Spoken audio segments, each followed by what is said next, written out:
Welcome to No Remorse Woodworking, where I use reclaimed wood for most of my projects. In my previous video, I began building a metal box out of walnut. I've been asked to make a nice metal box to house his medals, something similar to the one I made for my captain's brother. I started by cutting some grooves in the boards for the top and bottom, and then set up my bandsaw using my digital angle gauge to cut the miters on the corners. I then made some corner clamps to go on the inside of the box. It's a new type of clamp I've only recently seen, and I wanted to give them a try on this project. When I got to the point of gluing up the box, I had already far exceeded my usual length of videos, and that's why I've split the project into two. I still have a lot of details I want to show you, but I will try to up the tempo a little bit. I'd left the box in clamps overnight just to make sure the glue had set, and it's now time to unclamp and see how I did. I think I did okay. It's not perfect, but it's very close. I will reinforce all four corners with at least one, maybe even two splines. And I'll be using some very light wood for the splines, just to give it a bit of contrast. And to cut the slots for the splines, I'll be using my Spline Cutting Jig. It's actually based on the same principle as a cross-cutting sled. A couple of runners on the bottom. It's based on a cross-cutting sled, and that means the cutting position remains the same. I can of course adjust the blade height, but to position where on a box or a frame I cut, I have this fence that I can move or adjust in this slot. And that means all my cuts become very safe, and they do get repeatable. I've just measured the height of my box. It's roughly 6 centimeters. So I'm thinking if I set the fence at 2 centimeters or thereabouts and cut a spline, I have room enough for 2 splines on each corner, really reinforcing the box and making it look uniform all the way around.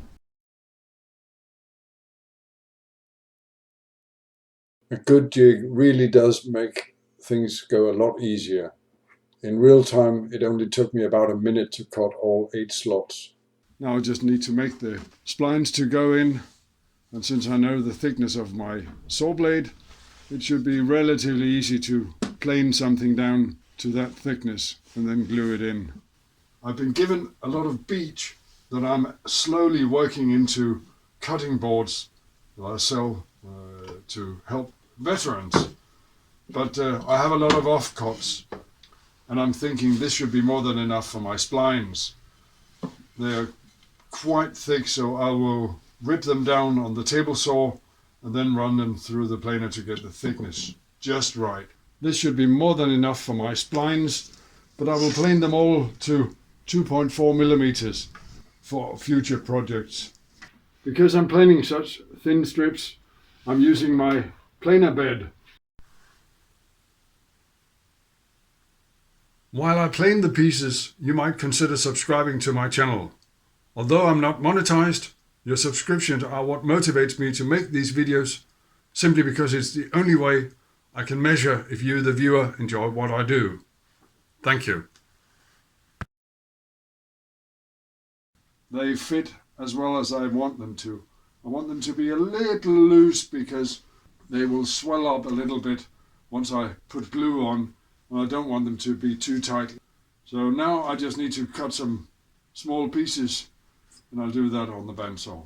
They don't have to be that accurate, but I just need them to be long enough. And then it's just a matter of applying some glue and pressing them in the slots I cut. I have a tendency to use too much glue, so this time I'm trying to minimize.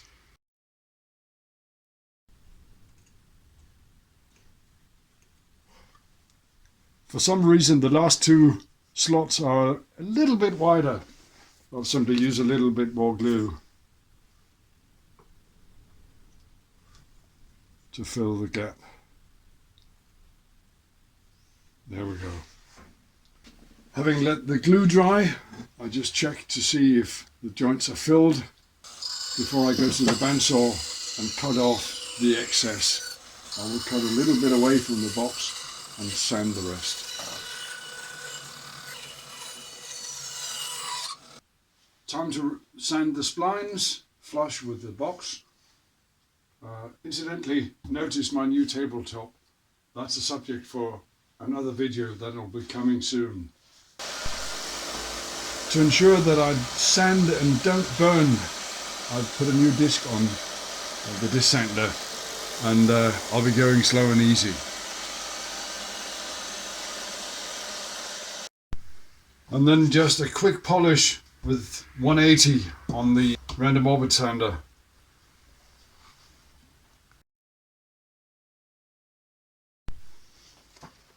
I almost forgot sanding this, but at the last minute I remembered that this is actually the side that will, or the face that will be seen the most.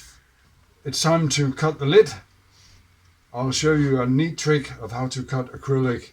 Just for safety's sake, I've remeasured my box, and I need a piece of acrylic that is 21.8 centimeters wide, 41.7 long.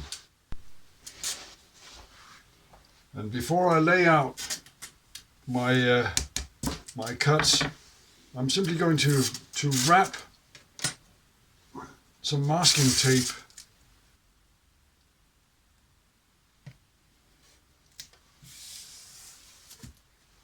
Masking tape will then prevent tear out when I cut, either on the bandsaw or on the table saw. But notice that I put masking tape on both sides.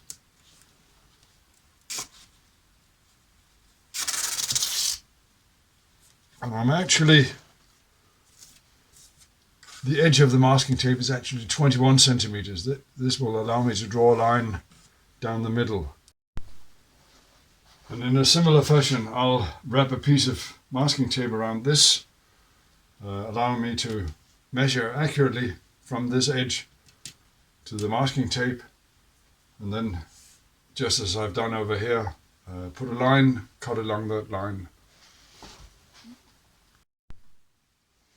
I don't have to be extremely accurate with the masking tape, but I do have to be accurate with my marks, with my pencil marks. As long as they're inside the masking tape, I'm good.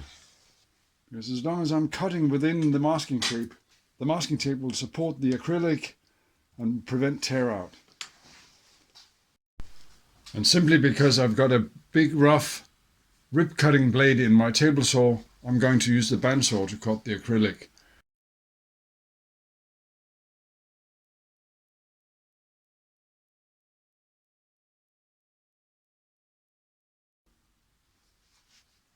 I think this blade is a little bit dull because it's veering off to my left.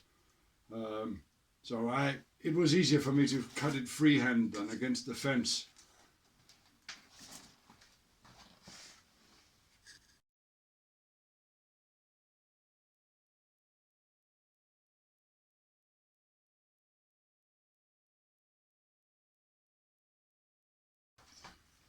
Don't know if you can see it, but there's absolutely no tear out.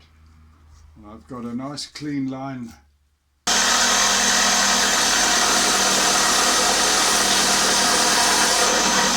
Let's see if it fits. I think the acrylic fits, but there's a little bit of glue stuck in the groove here. I'll have to clean that out somehow. This is much better. And the last thing I need to do is to attach the handle piece. I will of course remove the protective coating, the protective film, and I'll then use some CA glue and activator. But I have to do it in place because I have to match it up to the mitered corners.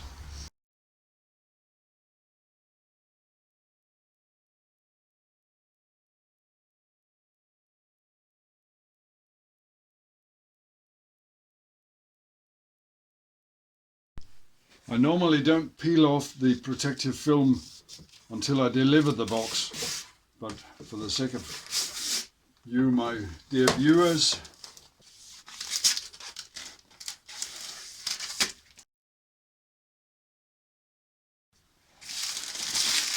what do you think? And that's the completed metal box for Mr. Rasmussen. I hope he will enjoy it very much. I haven't put on any finish as per his request. He wants to either oil or lacquer it himself. I hope you've enjoyed this video. If you have, please leave a like, subscribe to my channel, and remember to hit the notification bell to get notified of new and upcoming videos. Thank you very much.